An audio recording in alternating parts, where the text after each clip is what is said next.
Hey y'all, what's going on? Welcome back to Gotham Graffiti. We are back for episode 6, and we have got a pretty meaty episode. So we're going to go into, we've got about 5 different things we're going to do. We have a very exciting list we're going to do at the end of the episode, so stay till the end so you can see that. But first, we're starting a new segment. We got this idea, we're calling it Trial by Hero, or if we were talking about a villain, Trial by Villain. And basically all this is going to be is, if he's got a character he wants to talk about, I've got a character I want to talk about that we feel has either been misused by the movie studio, misused in comics, whatever representation that may be, and we just kind of dive into that a little bit.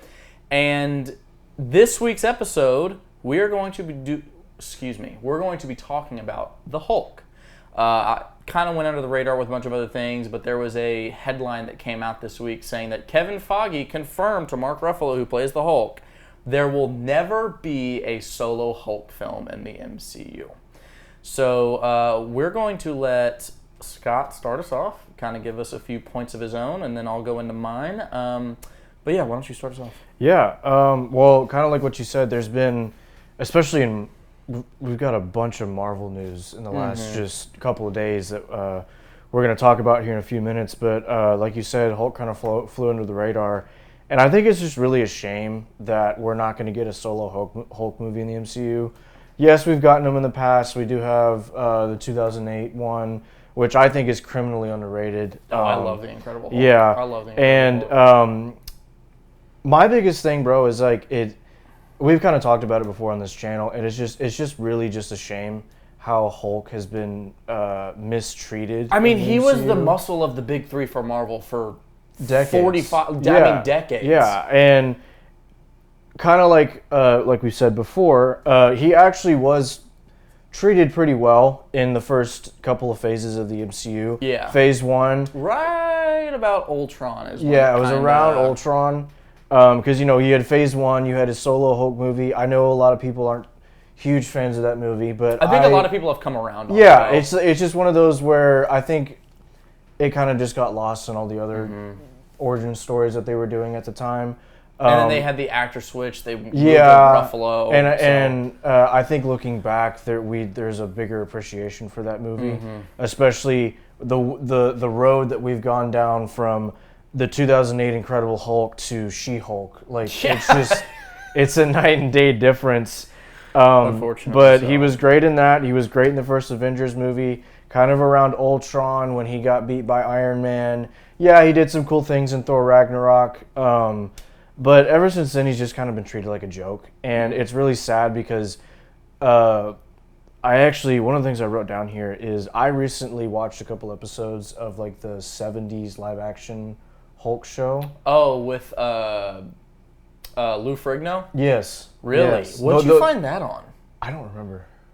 It was something like my dad found it one day, and he was like, "Hey, it's the." I was like, "Oh, okay." Yeah. Like for context, that's the one where like when he turns into the Hulk, he's a bodybuilder with green paint. It's like the same era as the Adam West Batman. Yeah. And so, but I was watching some of this, and I was like, "This is actually really good." Like the characterization. Yes, it's a comic book, project, so like not everything is taken seriously, Right. but it actually, especially the 70s. Yeah, but like it actually like went it took an effort to take itself seriously and take its world seriously.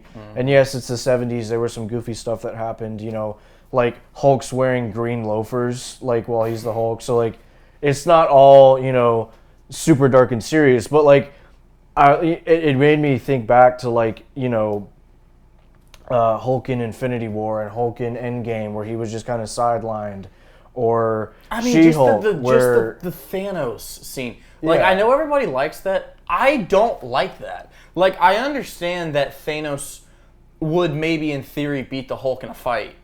But the way that was done was... I didn't like that. And I know everybody else did. I remember watching it in the theater being like... He just pieced up the Hulk in 8 seconds? And then it was just left at that. Yeah. And then the next... do you have anything else you wanted to touch on? Because I'm going to come in hot. I was actually going to add on to that because I think it would have been cool if the battle was longer than 8 seconds, it ripped the ship apart kind of fight.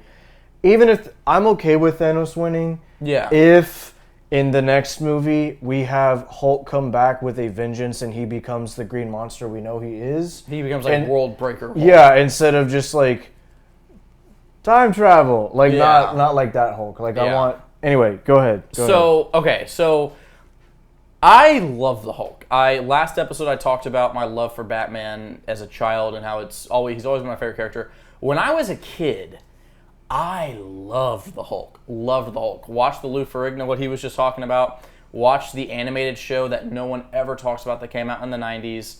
I loved the 2003 movie as a kid. I had Hulk action figures, Hulk hands, the whole deal. Hulk is... he's such a good character. I mean, just the idea of him alone. He's literally an internally torn man. He is a well-renowned scientist who wants to be with the love of his life, but has this curse now that to the point to where there's been instances where he's tried to kill himself just to get peace, but he can't because the Hulk saves his body. Mm-hmm. And you go back and you look at and you read certain comics and you read just tie-ins and things he's in. You watch certain movies and the Lou Ferrigno show, The Incredible Hulk, where the Hulk was like. The Hulk used to be when you would have a Marvel and DC comparison, and it was like, oh, well, who's going to win the Superman and Hulk fight? Mm-hmm. And now it's kind of like, oh, well, Superman. Yeah. Like, it's not even and I agree, I think Superman would beat the Hulk, but like, to the point to where it's not even a conversation anymore. 9 times out of 10, people are picking Superman without even giving it a second thought, where it's like, okay, well, let's, give the Hulk some due here. And the biggest thing I hate is how he's just become like a dumb brute. Yeah. He's become a dumb brute. He's not. He's a scientist. Yeah, he's got a PhD and he's one of the smartest men on earth. Yeah. And then on top of that, you especially if you're an avid comic book reader, he has dialect. He knows how to talk. He can carry a conversation. He has thoughts and emotions when he's the Hulk. He is able to perceive things and be present on a cognitive level and all these other things. But if you watch a movie from the MCU, you wouldn't know that. You would just, he's just the big, dumb muscle guy. It's like, no, that's not what he is at all. Like we started about at the beginning of this. He used to be the big 3. It was Spider-Man, Wolverine, and Hulk. Spider-Man and Wolverine are still just as prevalent as ever. Hulk's not.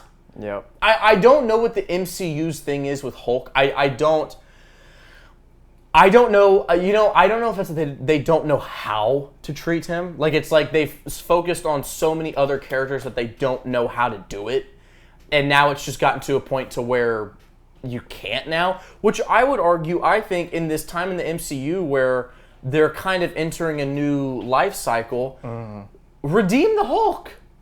Like this is a perfect time to make like World Breaker Hulk. Like. Build him back up into the Hulk that so many of us know. Yeah. It seems anytime, kind of like you said, when you watch a movie, it seems anytime we're watching a movie with the Hulk in it, you get Green Rage Monster with no emotions or thoughts besides rage, or Mark Ruffalo in a green FSX, that's it. That's SFX suit. Like because the other thing is the Hulk. That's one of my biggest pet peeves is the way the MCU's where they're like they do the thing in the first Avengers. That's the thing, Cap. I'm always angry. It's like okay, couple things. That's fine, but Hulk knows when he is the Hulk, he's able to realize where he's at in terms of his strength and anger.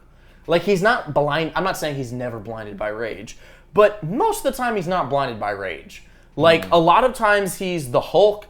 He's aware of how strong he's getting. He's aware of where his strength lies and how he has to use it. And in a lot of ways, like Superman. In the same way, Superman has to kind of know when to pull back a little bit. The Hulk, not to that extent, but he also has those times where he has to do that. I mean, you see in the comics, the Hulk is capable of holding a romantic relationship. Not Bruce Banner, the Hulk. Like, there's so much that is done poorly with the Hulk. I'll go as far to say, I think in modern comic book movies, Hulk is the most underrated, underused character out of Marvel, DC, everything. Just because of where he came from. If the Hulk was not as big of a deal in the 70s, 80s, 90s, and 2000s as he was, we wouldn't feel this way. But because he was, and now he's just like a third-rate strength guy that they put on the team because they have to. It's like, I would rather you not use Hulk, to be quite frank. I'd rather you not use him. Use someone else. Use Korg or use, just don't use Hulk. Because then the other thing you would see a lot of times happen with the Avengers movies is you would see Thor take the role of the Hulk.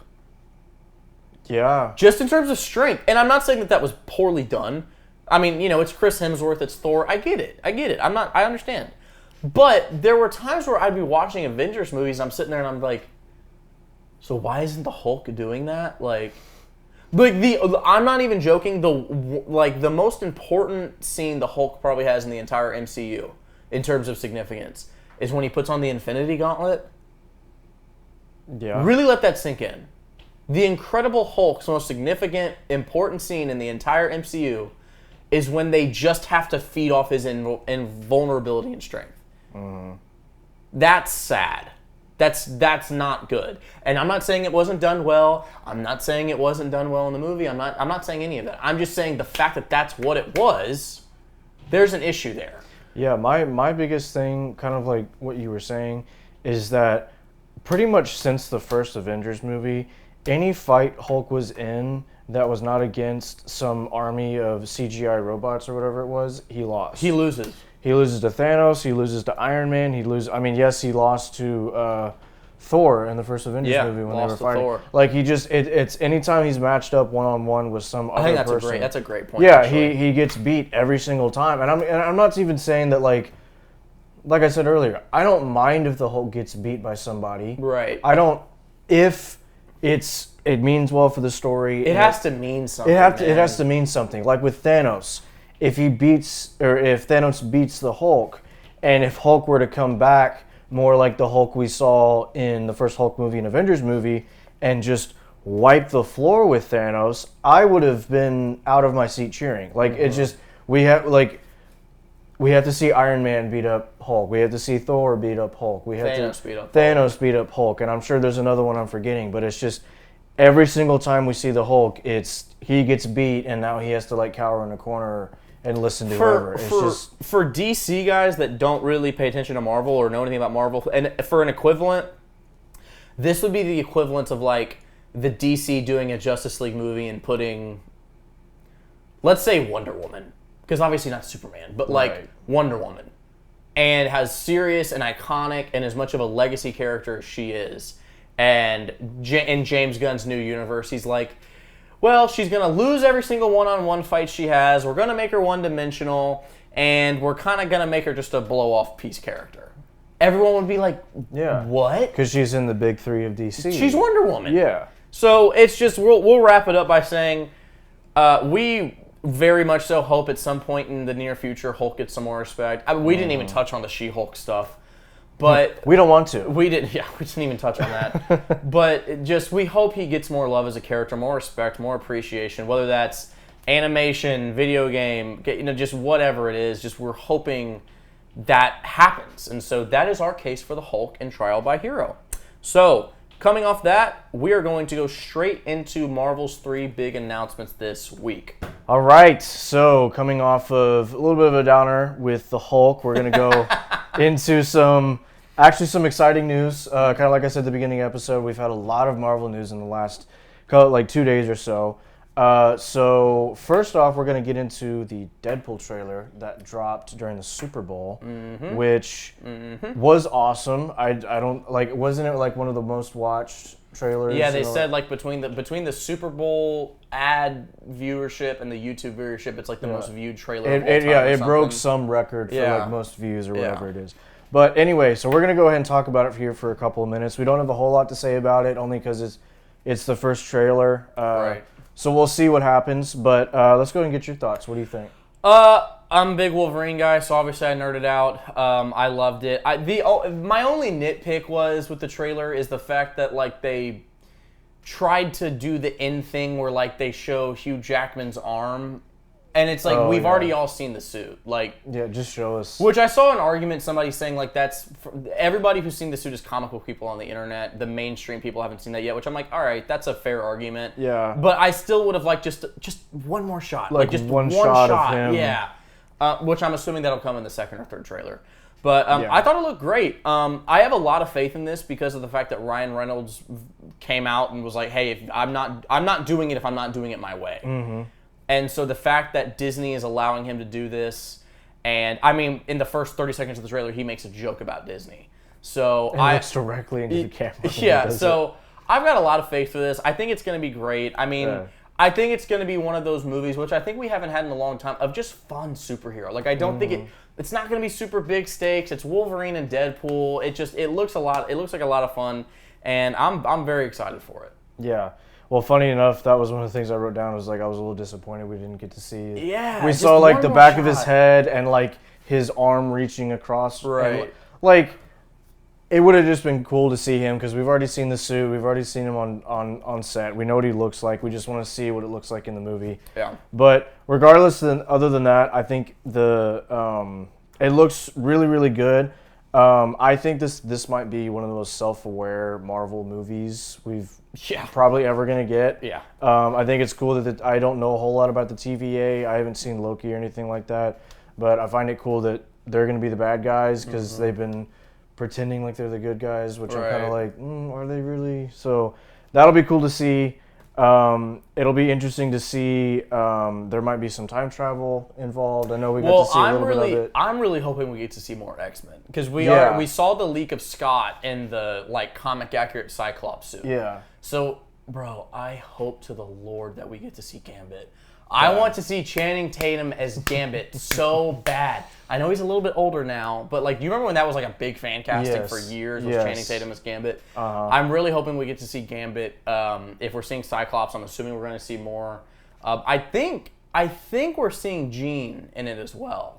I think someone had some leak. I think so. I could be. Don't take that as truth. I don't know for sure. Well, there's a bunch. Like we've heard, maybe Spider-Man might be in it. Yeah, like, There's like a leak of Toby's Spider-Man might be in it. So there's a lot to get really excited for with it. Like we said, there's not a whole lot to talk about, but yeah, we're very excited. So moving off of that, we'll go straight into the Fantastic Four cast got announced 2 days ago. Yeah. So not a whole lot of information yet, just kind of addressing it. What, do you have any thoughts? Well, I mean, I think it's awesome that Pedro Pascal is going to be heading this. I mean, he's a great actor. We've seen what he's done in The Last of Us, Mandalorian. He's a great actor, and I know he's kind of like same thing as Ryan Reynolds. He's like, if it's not good, I'm not signing on. So I mean, he almost walked away from Mando. Yeah, he almost walked away from season 3 of Mando, which I mean, we all saw how that was not great. But anyway, really the only note that I have on this, or it's two things. One, I think, because we haven't really seen, like, you had the 2000s movies with the Fantastic Four. You had the really rough one in, like, 2000. Fan Four Stick? Yeah, whatever it was. That was horrible. I was kind of thinking if you treat it kind of like Guardians, where not the same beat for beat, but, like, kind of the same vibe a little bit, where it's like, people know who the Fantastic... Like, no one knew who the Guardians were, but people know who the Fantastic Four is. Right. But I think if you give them kind of the Guardians treatment, I think it can be really good.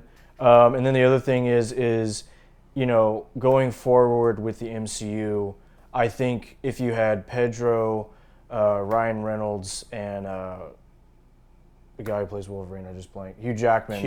If those are like the big three, I could get behind that. That would be interesting. Yeah, like they're... Because right now, I mean, obviously we have stuff coming or about to come out that we're excited about, but kind of past that, there's not a whole lot to be looking forward to. But if you have like Deadpool, Wolverine, and the Fantastic Four, and then some X-Men characters like Spider-Man, there could be a lot of stuff to look forward to in the future, which could be great. So, which I pray to God that Tom does not get another tech suit from frickin' Reed Richards, dude. Oh my gosh, I'm so sick of Tech Boy.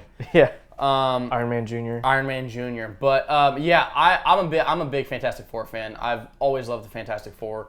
Grew up on the Fox 20 kids show. Loved the original movies. Ironically enough, me and my girlfriend, though the first two, I can't remember, did they do 2 or 3?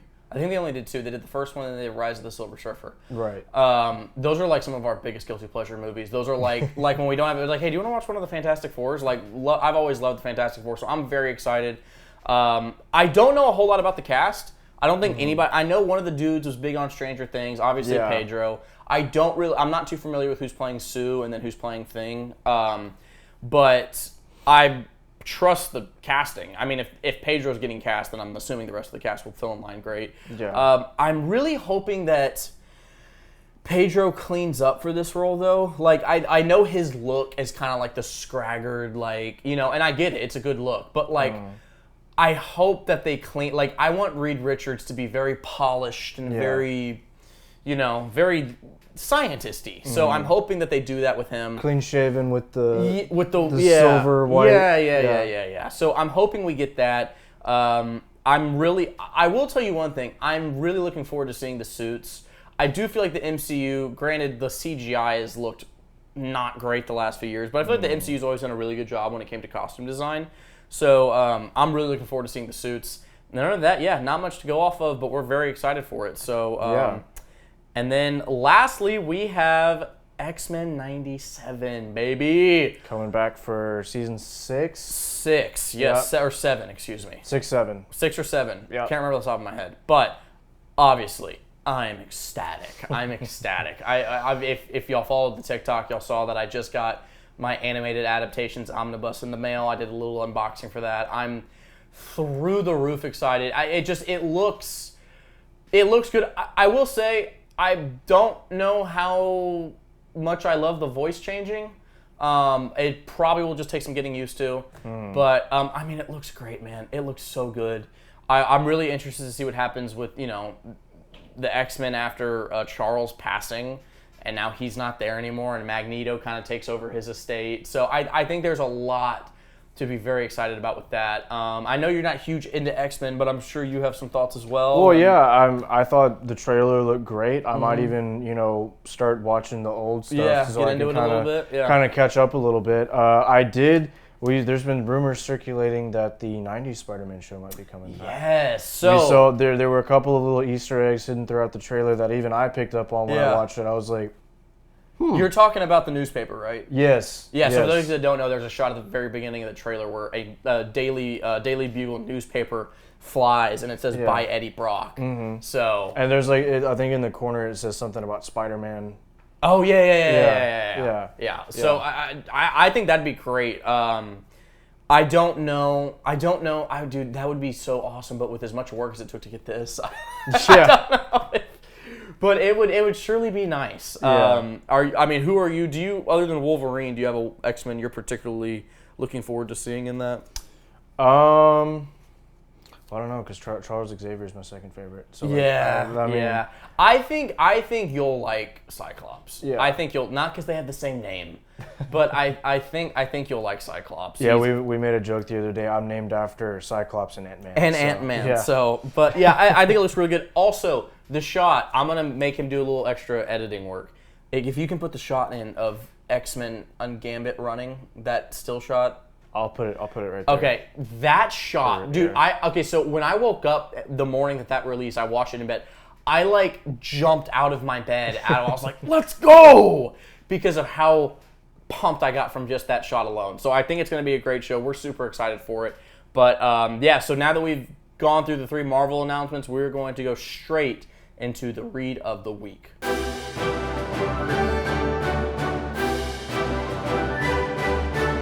All right, so for the read of the week this week, we are staying true with the theme of the Hulk. We've got Planet Hulk, baby. I just finished this last night. If you disagree with anything either of us had to say at the beginning of this episode, go read this and then get back to me. This is one of the best trades I've read in a very long time. You can go get the Omni. There is an Omni of this, but it's one of those Omnis that, in my opinion, is very... I don't want to say has filler, but like it has stuff in it to make it an omnibus. It's not necessary. It's not. You don't get your bang and buck. Worth it. I mean, if you can find it for a good deal, yeah. But like it was like $100 on eBay. I was like, I'll just get the trade. So the way this picks up is Iron Man, Doctor Strange, and Mr. Fantastic send the Hulk into a ship. They trap him in this ship and they send him off basically because in their minds, they can't guarantee the security of the Earth with the Hulk. And so, a theme of the Hulk is he's like, I want to be left alone, I want to be left alone, I just want to be left alone. So in their minds, they're sending him to a planet where he can live in peace and be left alone. But something happens en route, and his ship crashes on a different planet, and it is a war planet. It's with a corrupt government and an emperor, and the Hulk and some ragtag members. I will tell you, Korg is in this, so Korg is more or less kind of his right-hand man in this. And they are going to go up against the Empire, and things ensue from there. It's just great. I think this is a great example of Hulk being two-dimensional. He has a love relationship in this. He makes friends. He sympathizes with people. He carries on good conversations. He becomes a leader. Like this book just shows what the Hulk can be. This sounds like what Thor Ragnarok should have been. Or yeah. Dude, as I was reading this, I was like, oh, so they could have done that. Oh, and they also could have done that. Yeah. Oh, and they also could have changed it that way. Like, just the entire time, it's just this is done so well. I think you should pick this up at some point. Sounds good. It's great. It's very refreshing if you aren't a big Hulk reader, or if you do like the Hulk and you haven't gotten around to it. I mean, it's one of the most famous Hulk storylines, so I'm sure a lot of people have read it. But just do yourself a favor, pick this up. I just ordered World War Hulk on eBay because that is the trade follow-up to this. So yeah, they go in pairing. But yeah, I just say it's a great story, man. I mean, it's a great story. I love the way they treat the Hulk. The art in it's great. You get to see the Hulk do, like the feats of strength that you get to see the Hulk pull off in this is, I'll put it to you this way, without any context. He keeps a planet's Earth's core together by holding it and pulling it back. It's just cool. You get to see the Hulk be the Hulk. Yeah. It's a great story. I enjoyed it. I specifically read this past week for this week's episode. I crushed it in about three nights. So yeah, pick this one up when you get the chance and you're looking for some Hulk to read.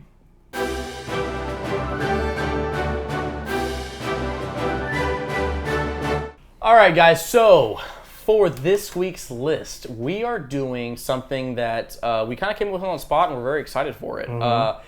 With the surge of villain movies, Venom, Kraven, Joker, we're getting a lot of villain-based movies. Mm-hmm. And we were talking the other day, and we were like, what would be a good segment idea? We're like, our top 5 villains that we think would make good movies. So just for clarification, these are not our top 5 favorite comic book villains. These are our top 5 in order from 5 to 1 of who we think would make good villain movies. Yes. And the number 1 is the one that we would like to see the most. Correct. For a villain movie that hasn't had a movie yet. Correct. Or isn't coming out. We're going to start with Scott's. Yes. He is going to start us off with his number 5. So at my number 5, I'm kind of keeping with the theme here of the episode, is Dr. Doom. I think because, I have a very surface level knowledge of Dr. Doom, but I think that if he had his own movie, it would be. It could be done very well. Do you mean like in terms of an origin story?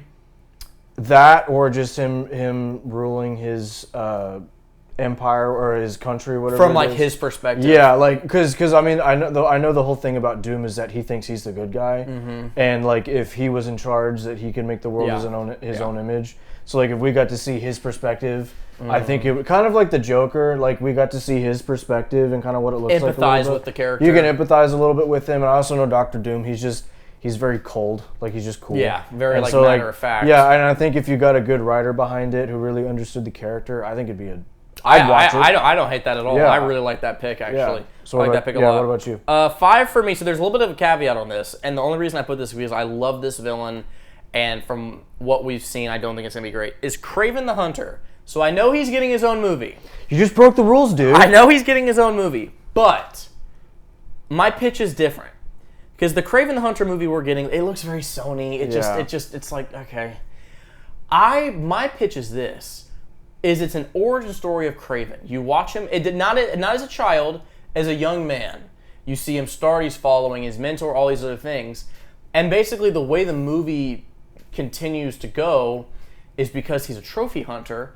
You see him kill a crazy alligator, a big lion, you see him kill these animals. And he's having this conversation with his wife one night. And he's like, I'm just not satisfied. Like these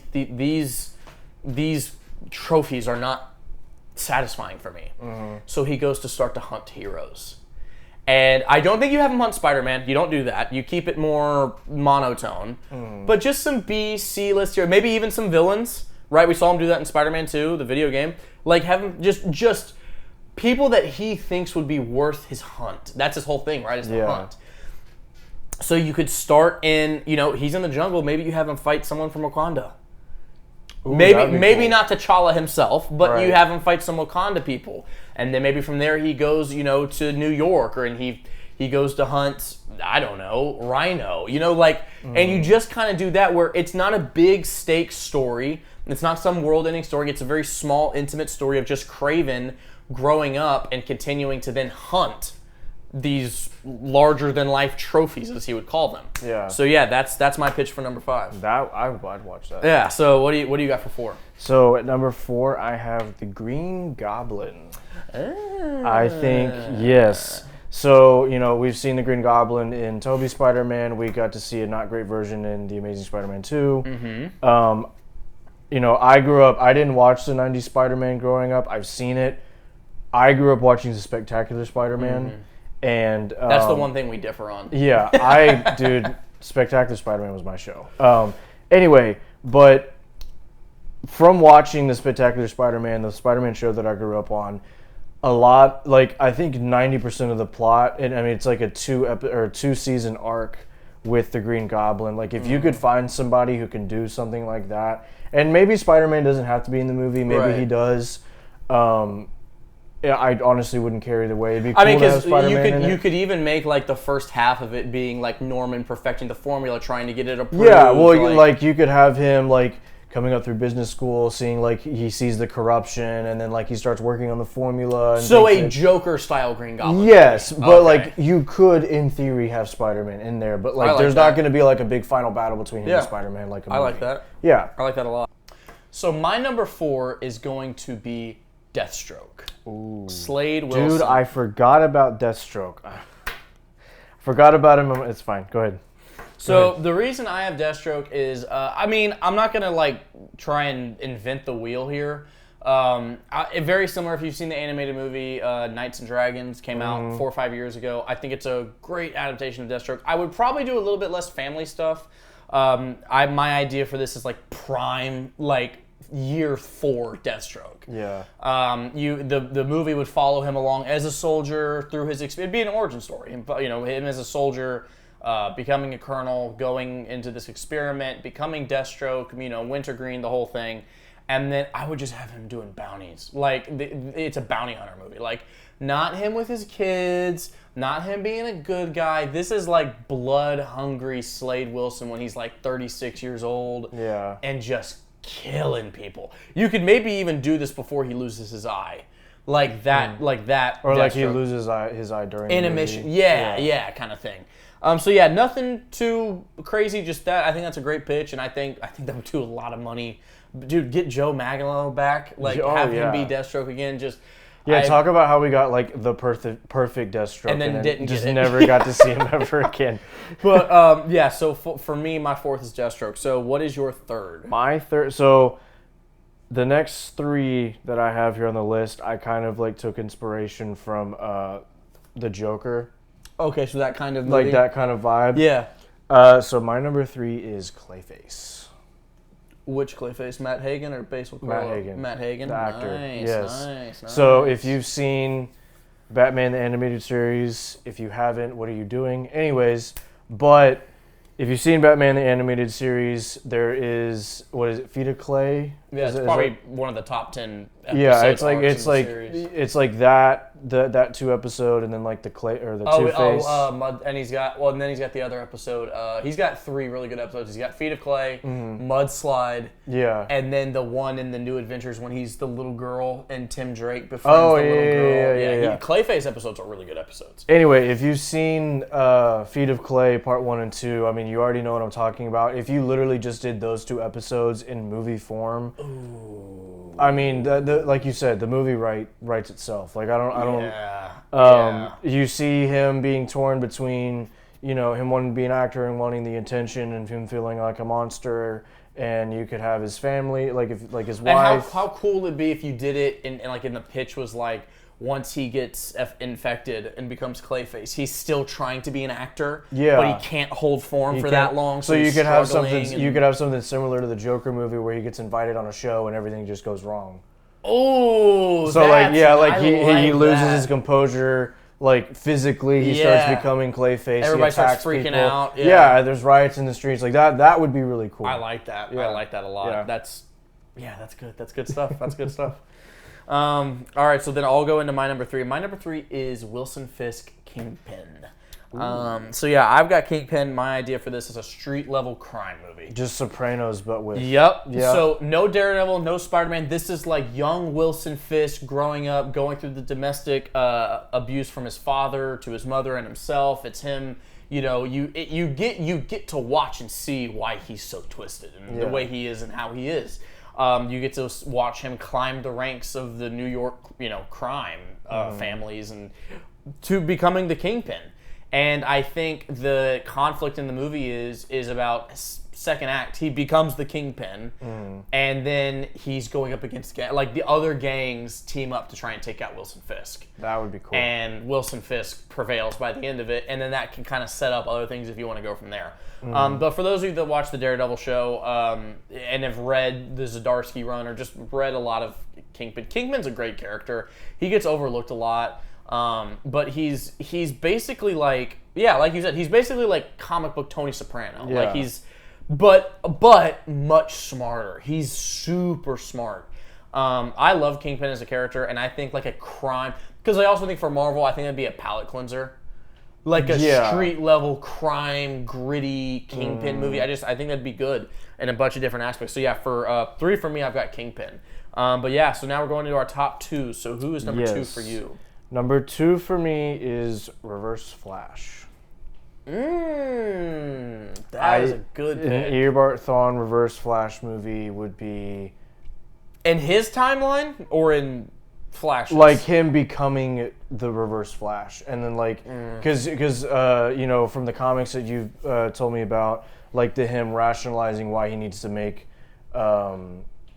Barry a better hero, if you want to do that storyline. If you wanted to do, so if it depended if you want to do Hunter Zolomon or right. So like you either do that or you just have him like hating the Flash and going after the Flash. Right. The Flash, obviously, because Reverse Flash and Flash are so intertwined, you can't really do Flash a reverse. Would have to be in it. Flash would have to be in it. Maybe like the last act of the movie, like he could be in it. But like if you could see again either whichever path you want to choose, Eobard Thawne or Hunter Zolomon. Hunter Zolomon, yeah. Yeah, either one, I'd be here for it. I think it'd be really cool. I mean, we've seen like Flashpoint. We've seen him bloodlusted after Barry. Just make that live action from Eobard's standpoint. Yeah, dude, that'd be cool. That'd be a great movie. I like that a lot. Anyway, your number 2. So my number 2 is Darkseid. Darkseid. And How could we forget Darkseid? My pitch for Darkseid is the Fourth World storyline. So not Superman. No, none of that. You do a larger-than-life, mythical, magical, dark, gritty, violent storytelling movie of the New Gods. And you do Darkseid versus Highfather, and that's it. That's it. You just do that. And then if you wanted to do, you have... I'm not going to explain the Fourth World storyline to everyone because I think it's a great story, and if you want to read it, read it. But the way basically... This isn't a spoiler because if you're familiar with the lore, it's very common knowledge. When they do the sun trade, when Darkseid and the Highfather trade suns as a treaty... That could be how you end the movie. So basically, it would be a prequel movie. You could do this in the new slate for James Gunn. So if you want to set up Darkseid, you do this big payoff prequel movie where you don't have to worry about establishing Darkseid in a Justice League movie. He's already been established. You've established Highfather. You've established the entire lore of the New Gods. And I think that could carry you in the same way that MCU did Thanos with the post-credit scenes, but instead you give Darkseid a movie. Because this is probably an unpopular opinion, but I'm going to say it. Darkseid cleans Thanos easily. It's not a competition. Darkseid puts him on a leash and walks him like a dog. It's Darkseid, okay?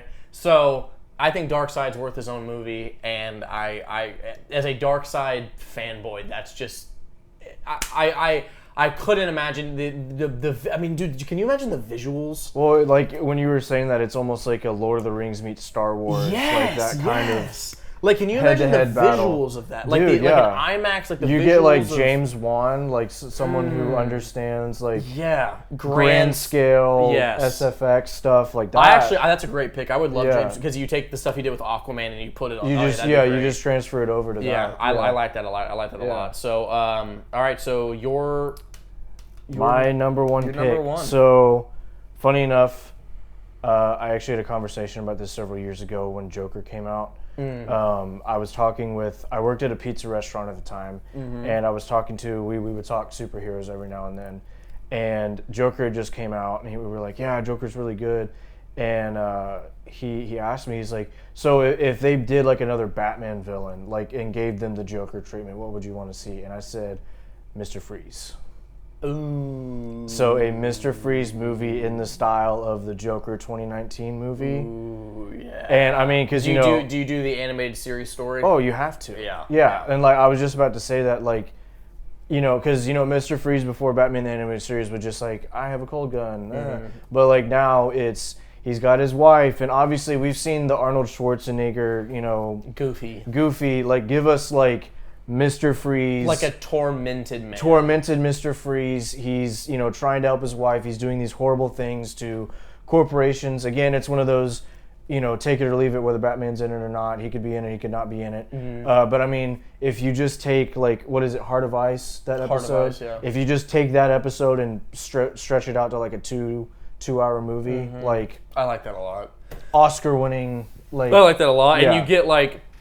That would be one of those. You do the same thing with the Joaquin too, where it's like you get a star to play Victor, and then everyone else is like C-list actors, just to give that kind of vibe and feel. Yeah, I like. So that you a could lot. really just understand how just upset he is about, one, the condition that he's in because of the corporations that he worked for was corrupt, and two, what they did to his wife and how he's having to try and save her. Like, I love that. There's just so many cool things that you could do with that. His wife becomes in peril because of the company he worked. Yeah, exactly. That'd be a great movie. Yeah. So ironic that you picked Mr. Freeze for your number one, because my number one, and this might be out of left field, Captain Cold. Okay. Captain Cold. Now hang on. Let me get into my pitch here, because I think I'll change people's minds. So keep in mind, I'm fresh off of reading the Jeff Johns Wally West flash run. Bro, Captain Cold's that guy. Captain Cold is that dude. So my pitch for the movie is this. It's a Captain Cold movie. It starts off as him as a child, because so much of Captain Cold's character and who he is as a man is because of his home life with his mother and his sister and his father. You play that out. You take it into him being a teenager, because he becomes Captain Cold as like a young adult teenager. Yeah. Go into that. Now here's where I think this becomes a very good pitch. You establish Captain Cold as this just bad mother, man. And he's doing things the Flash isn't around yet, by the way. The Flash is not around. And then he meets the Rogues. And it becomes a Rogues movie. So you get Captain Cold, Mirror Master, Weather Wizard. I mean, you can assemble. I would keep it to 4. You can assemble whichever Rogues you want in there. Yeah, my pitch would be Cold, Mirror Master, Boomerang, and Weather Wizard. That would be my pitch for the 4. But I can get behind that. And it's a lower scale. Flash isn't in it. It's them robbing bank. Because that's the thing with the Rogues, right? They're technically villains, but they're all more or less, in comparison, good people when it comes down to like the brass tacks. And so they're ripping off banks. They're ripping off, these other things. They're getting into bar fights. And then maybe they have a big final showdown with like, SWAT or whatever it is, or but just a very what I can think of, a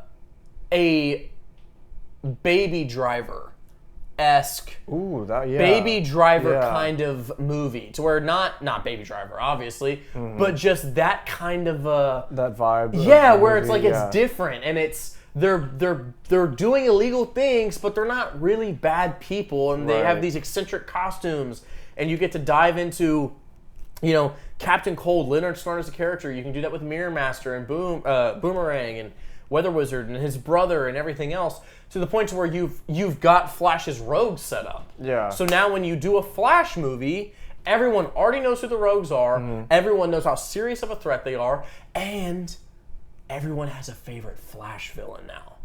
So now you're selling merch, you're selling T-shirts, you're selling action figures. You're and like, which of the rogues is going to be in the Flash movie? Yeah. Oh, all of them are going to be in the Flash movie? Well, then the cool thing about that is that when you finally do your Flash movie, you don't have to spend an entire act setting up the villain. You could just jump into it. You could just 100% focus on the Flash if you want. Jump right into Wally or Barry, or whoever. My pick would be Wally, but whoever you want to do. Yeah. And I just think I love Captain Cold. I always have. After reading the Wally West run, I've understood now how much more of a important character he is and can be.